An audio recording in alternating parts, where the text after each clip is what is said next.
Welcome to my channel clear Kota में। और हम लोग देख रहे थे सोनमाठी कहानी देख रहे थे, जो कि 10 कहानी था।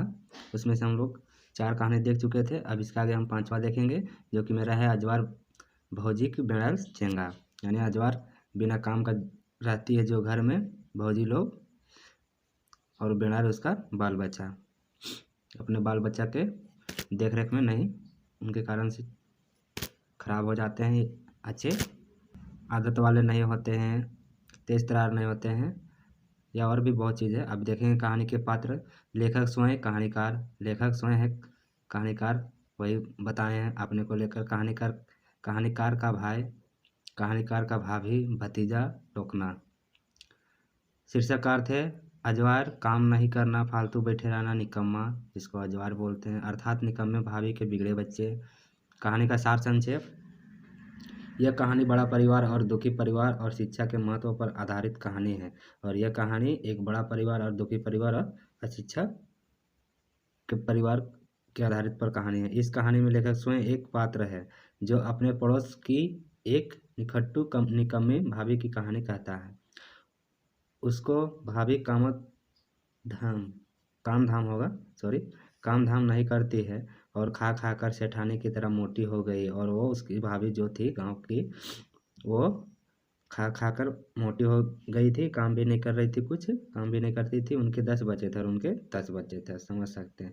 बच्चे के प्रति भी वह बिल्कुल लापरवाह है, जैसे बच्चे कहाँ जाते हैं उसका कोई फिक्र वगैरह नहीं, और बच्चे भी कहाँ कहाँ जाते हैं, कहाँ आते हैं, क्या कर रहे हैं क्या नहीं, उसका कोई देखभाल नहीं। नहाते धोते भी नहीं है, और नहाते धोते भी नहीं है, पढ़ते लिखते भी नहीं है कि उसकी उन्हें तनिक भी चिंता नहीं है। और पढ़ते लिखते हैं या कुछ भी कहीं जाते हैं क्या करते हैं उसका कोई फिक्र नहीं है। फलस्वरूप बच्चे बिल्कुल बिगड़ गए, और फलस्वरूप है कि देखभाल नहीं हुआ तो बच्चे बिगड़ गए। दिन ब दिन भर आखारगर्दी करते।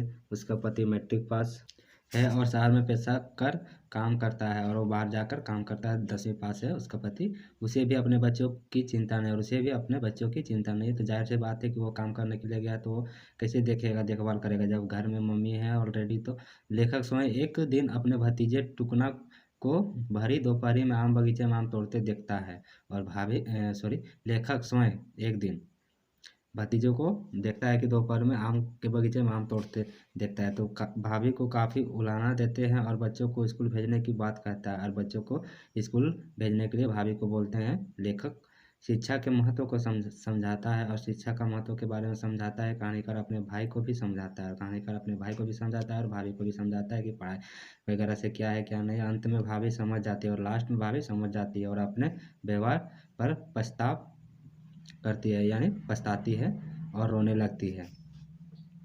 फिर देखेंगे कहानी संख्या 6, दो पहला जोनरा, जिसको बोलते हैं मकई। शीर्षक का अर्थ है दो पहला मकई जोनरा। कहानी के पात्र किसान का बाप, किसना का बाप गरीब बांस कारीगर, किसना की माँ कन्हैया बाबू एक धनी व्यक्ति डॉक्टर विनय। कहानी का सार संक्षेप। किसान का बाप बांस का कारीगर है, और बांस से जो भी बनने वाला सामान उनका कारीगर था, यह उसका पुश्तैनी पैसा है। उसके आजा आजी दादा दादा दादी इसी काम के लिए मशहूर थे, और पुराना पैसा था, और दादा दादी भी इनके बांस से ही काम करते थे। बांस के काम के लिए उसे काफ़ी मेहनत करनी पड़ती थी, और बांस के काम के लिए उनको बहुत मेहनत करनी पड़ती थी। वह दूर जंगल से बांस काट कर लाता, को काट कर लाता। इसमें दिन भर लग जाता, और इसमें दिन भर लग जाता। फिर उसे सूप, दौरी, बढ़नी, टाटी, डेमनी आदि बनाता है। इसमें भी कई दिन लग जाता है, और इसमें भी कई दिन लग जाते हैं बनाने में। सूप, दौरी, बढ़नी वगैरह, झाड़ू वगैरह, टाटी वगैरह। इन्हीं सामानों को बेचकर बहुत मुश्किल से 2 जून रोटी बड़ी मुश्किल से जुट पाता है, और सूप दौरा बनाकर ही किसी तरह मुश्किल से 2 रोटी का नसीब होता है। किसना का बाप अपने इस पुश्तैनी धंधे को कभी कभी छोड़ने की भी सोचता है, और जो पुराना धंधा था वो छोड़ने के लिए सोचता है किसना। पर वह यह भी जानता है कि 2 दिन काम छोड़ दे तो हड़िया उलट जाए। और किसना जो सोच रहा है कि हम पुराना पुश्तैनी काम छोड़ देंगे, तो फिर वो सोचता है कि अगर हम छोड़ देंगे तो मेरा हड़िया खाना पीना वगैरह नहीं चलेगा। यह पुश्तैनी पैसा उसकी मजबूरी है, और यह पुश्तैनी पैसा उनकी मजबूरी है। दूसरी ओर कन्हैया बाबू के ठाठ बाट घर दलान और देखकर सोचता है कि वह इतनी मेहनत करता, हाड़ी हड्डी तोड़ काम करता, पर तो 2 जन की रोटी नहीं। कृष्णा का बाप उसे ईश्वर का अन्याय मानता है। कृष्णा कई दिनों से बीमार है, पर पैसे के अभाव में वो डॉक्टर को नहीं दिखा पाता है। कृष्णा कई दिनों से बीमार है और पैसों के कारण से वो नहीं दिखा पाता है। इसी बीच कन्हैया बाबू की ओर से सूप दौरे की फरमाइश होती है और इसी तरह से कन्हैया बाबू की तरफ से सूप दौरा का फरमाइश होता है, यानी ऑर्डर करते होंगे।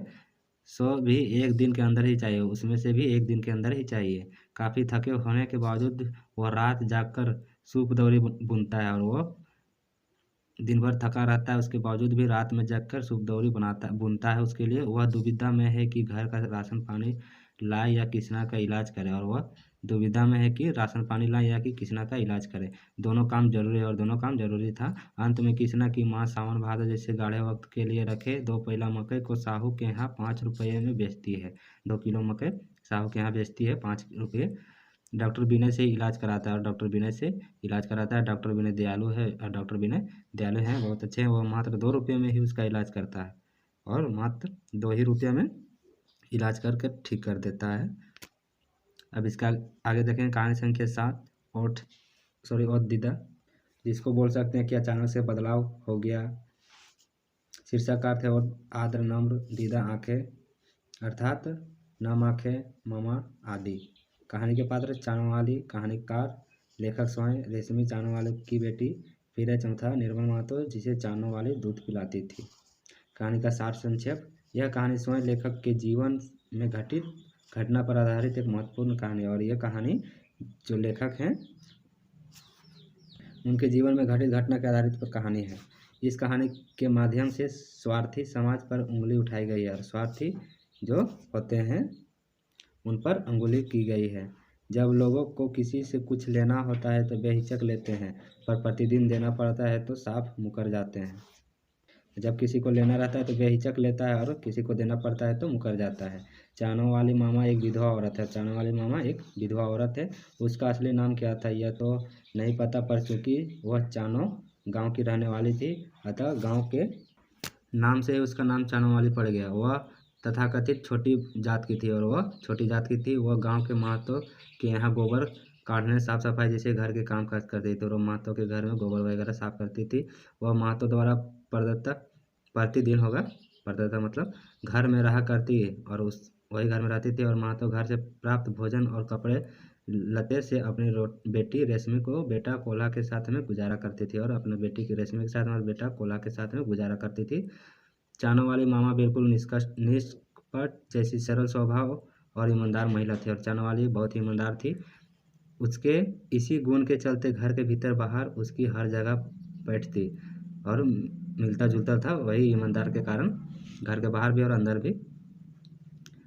पर्व त्यौहार शादी विवाह पूजा पाठ के व्रत में तो उसकी तत्परता देखने बनती है। वह हर काम को अपना काम, अपने घर परिवार का काम समझकर करती है और वो जो है चानो वाली वो अपना घर समझकर वहाँ काम करती है। इन कामों के अतिरिक्त घर की सवासीन शादीशुदा बेटियों को ससुराल छोड़ने ले आने पूरी तत्परता और अपनापन दिखाती है और जो बेटियां लोग हैं वहाँ के जो महतो घर में रहते थे उनके जो बेटियां थे वो लोग को ससुराल जाना या फिर छोड़ना वो पूरी तरह से अपनापन दिखाती थी। चानो वाले को महतो के घर के लड़के बच्चे मामा दादी कहते थे और महतो घर के चानो वालों को दादी कहते थे और वह आत्मविभोर हो जाती, पर वह यह भी महसूस करती थी कि वे बच्चे उसे दादी तो कहते हैं पर यथोचित सम्मान उससे नहीं दिया जाता। दादी तो कहते हैं लेकिन दादी का सम्मान उतना नहीं दिया जाता था जितना कि वह अपने माँ बाप या परिवार वालों को देते हैं। तो जाहिर सी बात है, महतो घर की लड़के शहर के स्कूलों से छुट्टी के दिनों में घर आते हैं और महतो घर के लड़के शहर के स्कूलों में रहते थे और छुट्टी के समय में वो घर आते थे। या बेटियां ससुराल से आती तो घर के सभी बूढ़ों का पैर छूकर अभिवादन करते, पर चानो वाली उस समय पास ही खड़ी रहती, पर बच्चे चानो वाले को पैर नहीं छूते। देख लिया, अपनापन आ गया। इस तरह से व्यवहार में वह अपमानित महसूस करती और दुख होता। उस तरह सोचती है कि हमको क्यों नहीं लगे, ये वो करके सोचने लगती। लेखक उसी महतो घर का लड़का है, लेखक भी उसी महतो घर का लड़का है। वह चानो वाली मामा की व्यथा को महसूस करता है, उसके फीलिंग को समझता है। लेखक को चानो वाली मामा के प्रति, अपने परिवार वालों और स्वयं अपने व्यवहार पर गलानी होती है। वह संकल्प लेता है कि अब जब भी कभी घर लौटेगा या बाहर जाने लगेगा तो चानवाली मामा के भी पैर छुएगा, किंतु ऐसा अवसर नहीं मिलता। चानवाली की मृत्यु असमय में ही हो जाती है और चानवाली की मृत्यु समय से पहले ही मृत्यु हो जाती है। लेखक को पता चलता है तो वो आता है शमशान घाट में, उसकी चिता पर एक लोरहा एक मुट्ठी लकड़ी डालता है और हाथ जोड़कर माफ़ी मांगता है। वह सोचता है कि चानवाली मामा ने कितना अपना समझा पर हमें उसे प्रतिदान स्वरूप क्या दिया, और चानवाली इतना अच्छा समझते थे हम लोगों को सभी को, और हमने उसको क्या दिया, क्या प्रतिदान स्वरूप उसकी चिता पर एक मुट्ठी लकड़ी डालना ही काफ़ी है, वह सोचने लगा लेखक।